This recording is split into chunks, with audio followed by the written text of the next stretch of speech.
السلام علیکم ورحمۃ اللہ وبرکاتہ۔ دوستو، آج کی ویڈیو میں ہم آپ کو بتائیں گے شاہ عبدالعزیز محدث دہلوی رحمۃ اللہ علیہ کے حالات۔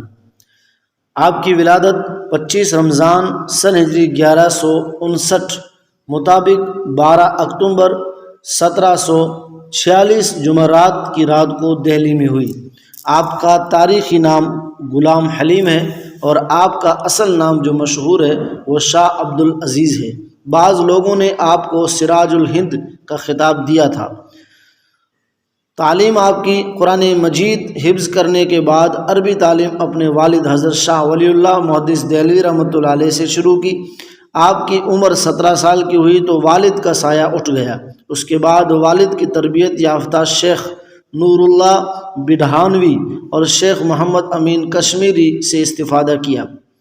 والد کی جانشینی حصول علم کے بعد والد محترم حضرت شاہ ولی اللہ کی درس و ارشاد اور افتاء کو زینت بخشی اور تقریباً 60 سال تک اپنی زبان اور قلم سے علم و فضل کا لعل و گوہر لٹاتے رہے۔ آپ کا عظیم کارنامہ یہ تھا کہ حضرت شاہ صاحب کے زمانے میں مختلف فتنوں نے سر اٹھایا۔ ان میں سے ایک فتنہ مصنوعی صوفیوں کا تھا۔ اس کا اثر بادشاہ اور شاہزادہ اور عوام سب پر تھا، جس کی وجہ سے ان کی جرت اور گستاخی اس قدر بڑھ گئی کہ علماء کے پاس آ کر بد کلامی کرتے تھے۔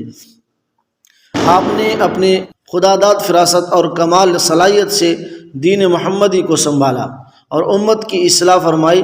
چنانچہ اصلاح اور تربیت کے لیے 3 طریقے اختیار فرمائے۔ نمبر 1 درس و تدریس، نمبر 2 روحانی تربیت، نمبر 3 پبلک جلسہ اور عام اجتماعات میں تقریر۔ ان مذکورہ طریقوں سے امت کو بے حد نفع پہنچا جو محتاج بیان نہیں ہے۔ انگریز کے خلاف جہاد کا فتویٰ سب سے پہلے شاہ عبدالعزیز محدث دہلوی رحمۃ اللہ علیہ نے دیا تھا، جس کے نتیجے میں 1857 میں ایک عظیم جنگ لڑی گئی جس کو تاریخ غدر سے یاد کرتی ہے۔ الغرض جہاد فی سبیل اللہ کا احیاء اور ہندوستان میں اسلامی اقدار کی بحالی، قرآن مجید کی ترجمانی، دین خالص کی ترویج، حدیث کی نشر و اشاعت، فتنہ تشیع کا مقابلہ، مردان کار کی تربیت، یہ تمام آپ کے عظیم کارنامے تھے۔ تصانیف آپ کی قرآن پاک کی تفسیر فتح العزیز، نیز بستان المحدثین، تحفہ اثناء عشریہ، اجالۃ النافعہ وغیرہ آپ کی اہم گراں قدر تصنیفات ہیں۔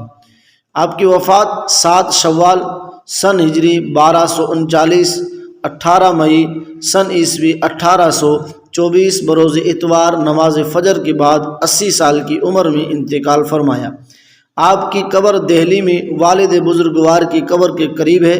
آپ کی مقبولیت کا یہ عالم تھا کہ 55 بار نماز جنازہ پڑھی گئی۔ زمانہ بھر میں تیری خدمت قرآن کے چرچے ہی ہمیشہ فخر فرمایا کرے گا جہاں تجھ پر۔